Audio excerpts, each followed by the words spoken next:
Hello બાળ મિત્રો, જય શ્રી કૃષ્ણ.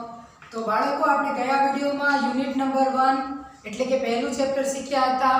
એવા લિટલ સ્ટેપ્સ અલગ અલગ આવે છે. એમાં પહેલું લિટલ સ્ટેપ શું હતું?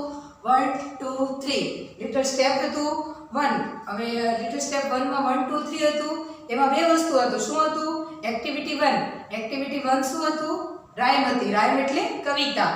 અને I have a little shop A poem હતી. અને બીજું હતું એક્ટિવિટી 2. એક્ટિવિટી 2 શું હતું? સ્ટોરી હતી. સ્ટોરી પણ મેં તમને બતાવી. કઈ સ્ટોરીનું નામ શું હતું?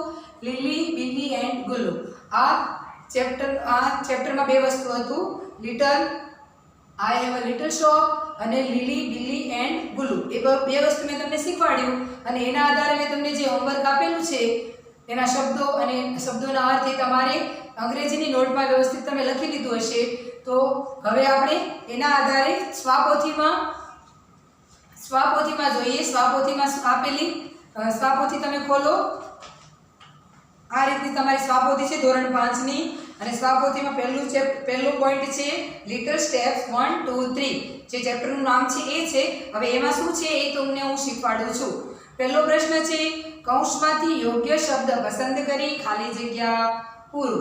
તો બાળકો, હવે નીચેની ખાલી જગ્યા તમારે પૂરવાની છે. અને કૌંસમાં તમને બે ઓપ્શન પણ આપેલા છે. એના આધારે તમારે ખાલી જગ્યા પૂરી કરવાની છે. તો પહેલી છે નંબર 1, લીલી ઇઝ અ ખાલી જગ્યા. હવે કૌંસમાં છે લેમ્બ એન્ડ ગોટ. હવે લેમ્બ એટલે ઘેટું ને ગોટ એટલે બકરી. તો લીલી શું હતી? બકરી હતી કે ઘેટું હતું? તો લીલી ઘેટું હતું. તો પહેલી ખાલી જગ્યામાં લખીશું. આ પ્રશ્ન 1 છે. અને એમાં પણ પહેલી ખાલી જગ્યામાં આવશે લેમ્બ. LAMB. તો લીલી ઇઝ અ લેમ્બ. લીલી ઘેટું છે. નંબર 2 જોઈએ. ખાલી જગ્યા ઇઝ અ ન્યૂ પ્યુપિલ. કૌંસમાં છે બિલી કે લીલી. તો કૌંસમાં જો બિલી આવશે કે લીલી આવશે? કોણ નવું સ્ટુડન્ટ કોણ હતું? નવું વિદ્યાર્થી લીલી હતી. બિલી નહોતી. બિલી જૂની જ હતી. લીલી નવી વિદ્યાર્થી હતી. તો કૌંસમાં આવશે લીલી. લીલી ઇઝ અ ન્યૂ પ્યુપિલ. લીલી નવી વિદ્યાર્થીની છે. નંબર 3, ખાલી જગ્યા વેલકમ્સ લીલી. લીલીને કોણ આવકારે છે? વેલકમ્સ એટલે આવકારવું. લીલીને કોણ આવકારે છે? ખાલી જગ્યા આવકારે છે. બિલી કે ગુલ્લુ? તો બિલી એને આવકારતી હતી. તો ખાલી જગ્યામાં શું આવશે? બિલી. બિલી વેલકમ્સ લીલી. બિલી લીલીને આવકારે છે. નંબર 4, ખાલી જગ્યા was the teacher last year. ખાલી જગ્યા ગયા વર્ષે કોણ શિક્ષક હતા? ગયા વર્ષે ખાલી જગ્યા શિક્ષક હતા. તો મિસ્ટર એલિફન્ટ હતા કે મિસ ગૌરી હતી? તો જો મિસ ગૌરી તો ચાલુ વર્ષે જ હતા. પણ ગયા વર્ષે જે શિક્ષક હતા એનું નામ મિસ્ટર એલિફન્ટ હતું. શું હતું? Mister elephant. આપણને લાસ્ટ યરનું પૂછેલું છે. જો ખાલી જગ્યામાં ખાલી જગ્યા was the teacher last year. તો લાસ્ટ યર એટલે ગયા વર્ષે કોણ શિક્ષક હતા? તો મિસ્ટર એલિફન્ટ. તો ચોથી ખાલી જગ્યામાં શું આવશે? Mister elephant. Mister elephant was the teacher last year. ગયા વર્ષે મિસ્ટર એલિફન્ટ શિક્ષક હતા. ખાલી જગ્યા ઇઝ ધ ટીચર. તો કોણ ટીચર છે અત્યારે? હાલમાં ટીચર કોણ છે? શિક્ષક. તો મિસ ગૌરી. મિસ્ટર એલિફન્ટ તો ગયા વર્ષે હતા. તો કૌંસમાં જો મિસ્ટર એલિફન્ટ પણ છે અને મિસ ગૌરી પણ છે.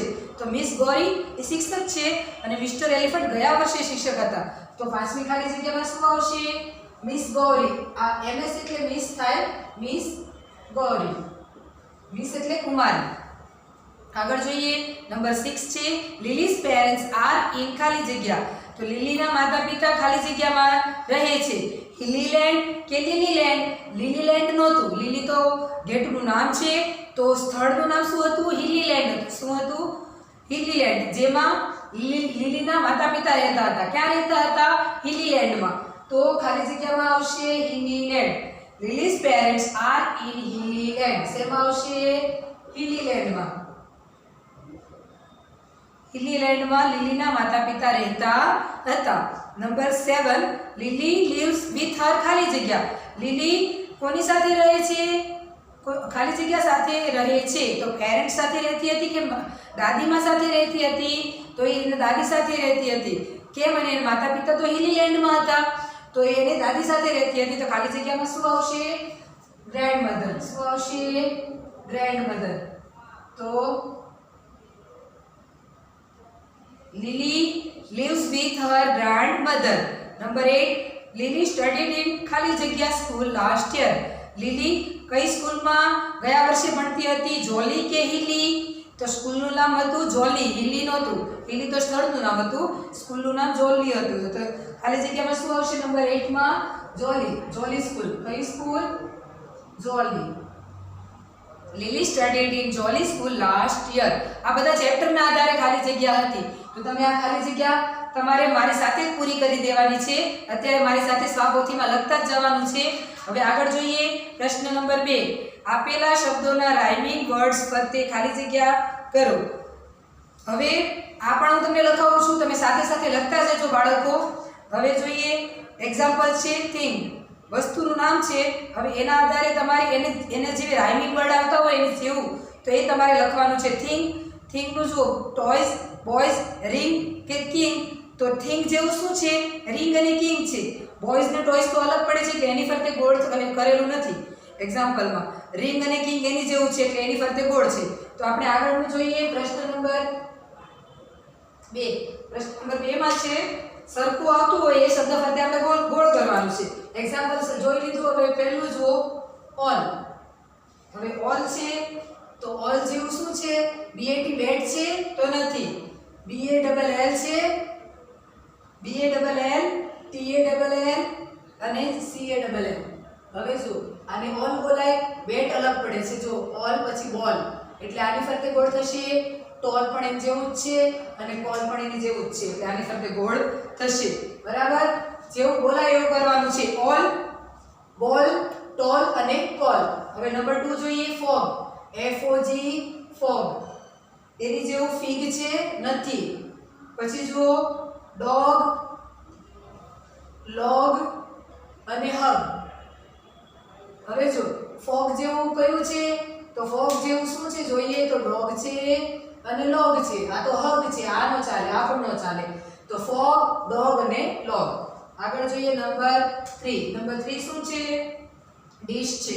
આ તો સાવ સહેલું છે બાળકો, તમને મોઢે પણ આવડી જાય એવું છે. ત્રીજું છે ડીશ. એની જેવું જોઈએ તો બાઉલ, કપ, ફિશ અને શું છે આગળ? ફિશ. તો જોઈએ ડીશ જેવું શું છે? તો ડીશ જેવું આગળ જો અહીંયા બાઉલ પણ નથી, કપ પણ નથી, ફિશ છે અને વિશ છે. ડીશ, ફિશ અને વિશ. જે સરખું લાગે એની ફરતે તમારે ગોળ કરવાનું છે. જે અલગ આવે એની ફરતે ગોળ કરવાનું નથી. હવે ચોથું જોઈએ તો ચોથું છે book. Book, Cook, Cook, tree અને લુક. Tree, look. તો જો બુક જેવું તમને ખબર જ પડી જાય છે. બુક જેવું હુક છે, કુક છે અને લુક છે. ટ્રી અલગ પડે છે એટલે એને કરવાનું નથી. નંબર 5 જોઈએ પેન. PEN, pen. પછી પોસેસન, એન, વેન અને હેન. હવે આની જેવા સરખા જેવા લાગે એ તમારે કોણ કરશો? તો પેન જેવું સન નથી, ટેન છે, વેન પણ છે અને હેન પણ છે. એ સરખા રાઇમિંગ આવે છે એટલે સરખા ફરતે આપણે ગોળ કરવાના છે. હવે આગળ જોઈએ તો નંબર 6. નંબર 6 શું છે? ટમી. TUMMY, ટમી. હવે ટમી જેવું છે કોન. પછી આગળ શું છે? યમી, યમી. પછી છે મમ્મી. પછી છે સની. તો ટમી જેવું શું છે? કોન, યમી, મમ્મી કે સની? તો શું આવશે? યમી અને મમ્મી બે વસ્તુ આવશે. સનીમાં એન નો ઉચ્ચાર થઈ જાય છે એટલે આપણે એને લેશું નહીં. ટમી, યમી ને મમ્મી. સની લેવાનું નથી. આગળ જોઈએ નંબર 7 શું છે? Toy. Toy, TOY, toy. CAP, cap. BOY, boy. Joy અને બેલ. તો ટોય જેવું તમને કયું લાગે છે? બોય છે અને જોય છે. બરાબર? આગળ જોઈએ પછી છે શોપ. હોપ છે, હોપ. હોપ સાથે અહીંયા છે શોપ, પછી શું છે ટોપ, પછી સ્કીપ અને મોપ, સ્કીપ અને અહીંયા છે મોપ. હવે સરખું તમને કયું લાગશે? તો જો હોપ છે તો શોપ અને ટોપ અને મોપ. આ સ્કીપ તો અલગ પડી જાય છે, જે એના જેવા ઉચ્ચાર થાય એ આપણે લેવાના છે. નંબર 9 જોઈએ તો શું આવશે 9 માં? ક્લાસ. ક્લાસ છે અહીંયા, એના જેવા શબ્દ આપણે શોધવાના છે. અહીંયા ક્લાસ છે, પછી ડસ્ટર છે, ડસ્ટર, પછી પાસ, પછી ચોક. હવે એની જેવું શું છે? તો ગ્લાસ. ગ્લાસ જેવું શું છે? ગ્લાસ છે. શું છે? ગ્લાસ. અને પાસ. જો પાછળ સ બોલાય છે એટલે એની જેવું સરખું એ બે વસ્તુ છે. ડસ્ટર ને ચોક અલગ પડે છે. હવે 10મો નંબર જોઈએ તો નંબર 10. 10 માં શું છે? હેટ છે. H A T hat. Hat માં હેટ સાથે બેટ, B A T બેટ, પછી છે F A T ફેટ, પછી શું છે? સીટ અને કેટ. સીટ અને કેટ. હવે સરખું સરખું કયું લાગશે તમને? તો હેટ સાથે આવશે બેટ, પછી આવશે ફેટ અને પછી આવશે કેટ. સીટ તો અલગ પડે છે એટલે એને લેવાનું નથી. તો બાળકો આ બધા ગોળ તમે મારી સાથે કરી લીધા છે? કરી લીધા ને? તો પ્રશ્ન 2 પણ અહીંયા પૂરો થાય છે. પ્રશ્ન 1 અને પ્રશ્ન 2. હવે આપણે આગળ જોઈએ પ્રશ્ન નંબર 3. હવે એનામાં પ્રશ્નો છે. જો પહેલા નીચે સમજૂતી જોઈ લો. What is it? What is it આપેલું છે. વોટ ઇઝ ઇટ એટલે તે શું છે. હવે ચિત્ર જોઈને તમારે જવાબ આપવાના છે. તે શું છે તો તમારે જવાબ આપવાનો છે. જો અહીંયા હોર્સનું ચિત્ર છે તો ઇટ ઇઝ અ હોર્સ એટલે તે ઘોડો છે. અને ટૂંકમાં લખો હોય તો ઇટ્સ અ હોર્સ. હોર્સ થાય ઇટ્સ અ હોર્સ. ધારો કે ઇટ ઇઝ તમે લખો ઇટ ઇઝ અ હોર્સ એવું તમે લખો. હવે તમારે ટૂંકમાં લખવું છે તો આ ઇટ ઇઝ છે એનું ઇટ્સ થઈ જાય. શું થઈ જાય છે? ઇટ્સ. ઇટ ઇઝ નું ટૂંકમાં શું થઈ જાય? ઇટ્સ. અને અ હોર્સ તો બેઠું જ લખવાનું છે એટલે ઇટ ઇઝ અ હોર્સ તો એનું શું બનશે? It's a horse. ટૂંકમાં શું બનશે? It's a horse. એ તમને અહીંયા સમજૂતી આપેલી છે. આગળ બીજી સમજૂતી પણ છે. જો વોટ ઇઝ ઇટ? તે શું છે? તો ઇટ ઇઝ અ ટેબલ. તે ટેબલ છે. હવે એને ટૂંકમાં લખવું હોય તો ઇટ્સ અ ટેબલ. સમજાયું? ઇટ ઇઝ આવે તો આપણે ઇટ ઇઝ ની જગ્યાએ ઇટ્સ લખવાનું છે. તો બાળકો પ્રશ્ન 3 એ જ છે. એના આધારે હું તમને સમજૂતી સમજાવું છું. જો પહેલું એક્ઝામ્પલ છે વોટ ઇઝ ઇટ તો કૌંસમાં છે રિંગ અને બેંગલ. બે ઓપ્શન તમને આપેલા છે તો તમારે સાચો જવાબ પહેલા ખાલી એક શબ્દમાં જ લખવાનો છે. અ રિંગ એટલે કે એક રિંગ છે. રિંગ એટલે વીંટી છે. It's a ring. ટૂંકમાં જવાબ દેવાનો છે. આપણે અહીંયા આખા વાક્યમાં જવાબ દેવાનો નથી. ઇટ ઇઝ વાળું લખવાનું નથી. ઉદાહરણમાં ભલે છે પણ આપણે અહીંયા ઇટ ઇઝ વાળું આખું વાક્ય નથી લખવાનું પણ ટૂંકમાં લખીશું ઇટ્સ અ રિંગ. તો એવી રીતે એક્ઝામ્પલ આપેલું છે તો તમને જો હવે બીજું પહેલું હવે અહીંયા પ્રશ્ન 3 છે એમાં એક્ઝામ્પલ પરથી પહેલું ચિત્ર છે. શેનું ચિત્ર છે? તો જુઓ પહેલા ચિત્રમાં છે ચેર એટલે શું છે? ખુરશીનું ચિત્ર છે. હવે તમને પ્રશ્ન પૂછેલો છે કે vote is it? What is it? What is it? તે શું છે? વોટ ઇઝ ઇટ એટલે તે શું છે? કૌંસમાં જો ટેબલ છે અને ચેર છે તો એ ખુરશીનું ચિત્ર છે તો ચેર આવે કે ટેબલ આવે? તો ચેર આવે. તો આપણે એનો જવાબ લખીએ. શું લખીશું? તમે મને જવાબ કહો તો શું આવશે? તમને કૌંસમાં બે વસ્તુ આપેલું છે અ ટેબલ અને ચેર. તો ચેર છે તો આપણે એ જવાબમાં લખીશું અ ચેર. પહેલો અક્ષર કેપિટલ કરીશું વાક્યની શરૂઆતમાં એટલે અ ચેર એ જવાબ છે. ખુરશી. ખુરશી છે એટલે જે ચિત્ર છે એ અહીંયા લખીશું ખાલી એક જ શબ્દમાં અ ચેર છે એટલે. બરાબર. હવે એનું વાક્ય લખવાનું છે. આપણે ટૂંકમાં લખીશું એનું વાક્ય. ઇટ ઇઝ હોય તો ઇટ્સ થઈ જશે ઇટ ઇઝ નું તો it's a chair. It's a chair શું થઈ જશે? આને આપણે પહેલા લખીશું અ ચેર પછી ઇટ્સ અ ચેર એટલે તે ખુરશી છે. સમજાયું બાળકો? આવી રીતે તમે આગળના વાક્યો લખી શકશો. હજી એક તમને ઉદાહરણ સમજાવી દો. જો બીજું ચિત્ર બેલનું છે. બેલ એટલે ઘંટડી એટલે કૌંસમાં બે વસ્તુ આપેલું છે રિંગ પણ છે અને બેલ પણ છે અને તમને પ્રશ્ન પૂછેલો છે વોટ ઇઝ ઇટ? તે શું છે? તો કૌંસમાં છે બેલ અને રિંગ. રિંગ અને બેલ. તો બેલ છે. શેનું ચિત્ર છે? બેલ એટલે ઘંટડી. તો હવે જવાબ સવાલ પૂછેલો છે વોટ ઇઝ ઇટ? તે શું છે? જવાબમાં લખીશું આપણે ખાલી એક શબ્દ જ લખવાનો છે. ખાલી એક શબ્દ શું લખીશું? અ બેગ. પહેલો અક્ષર કેવો કરવાનો? કેપિટલ અ બેગ. હવે એનું વાક્ય બનાવીએ. કઈ રીતે બનશે? ઇટ્સ. ઇટ ઇઝ નથી લખવાનું, ટૂંકમાં લખીશું. It's bag. તે ઘંટડી છે. તે એક ઘંટડી છે. આ બીજું વાક્ય છે.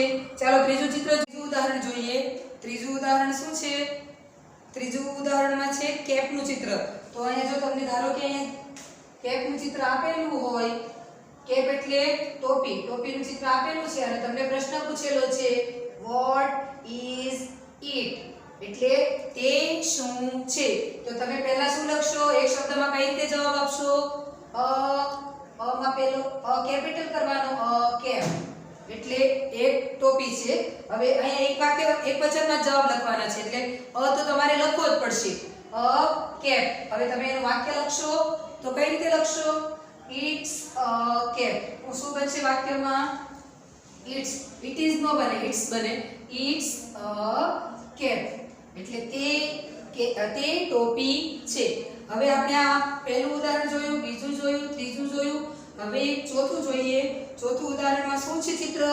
ગ્લાસનું ચિત્ર છે. ગ્લાસ એટલે શું? પ્યાલો. તો ગ્લાસનું ચિત્ર આપેલું છે તમને. તો હવે અહીંયા તમને પ્રશ્ન પૂછેલો છે કે વોટ ઇઝ ઇટ, તે શું છે? તો હવે તમે એક શબ્દમાં પહેલા જવાબ આપશો. જો કૌંસમાં આપેલું છે, કૌંસમાં શું વસ્તુ છે? કપ અને ગ્લાસ છે.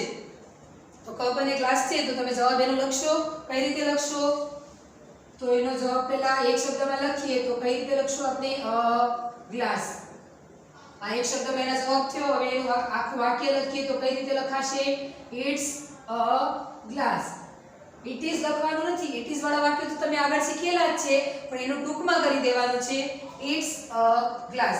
કઈ રીતે ટૂંકમાં થશે? It's a glass. તો બાળકો આ ઉદાહરણ જોયું. હવે આગળનું એક પાંચમું ઉદાહરણ જોઈએ. બલૂનનું ચિત્ર છે. બલૂન એટલે ફુગ્ગો. તો આપણે આગળ જોઈએ. ધારો કે તમને અહીંયા પાંચમું ચિત્ર આપેલું છે.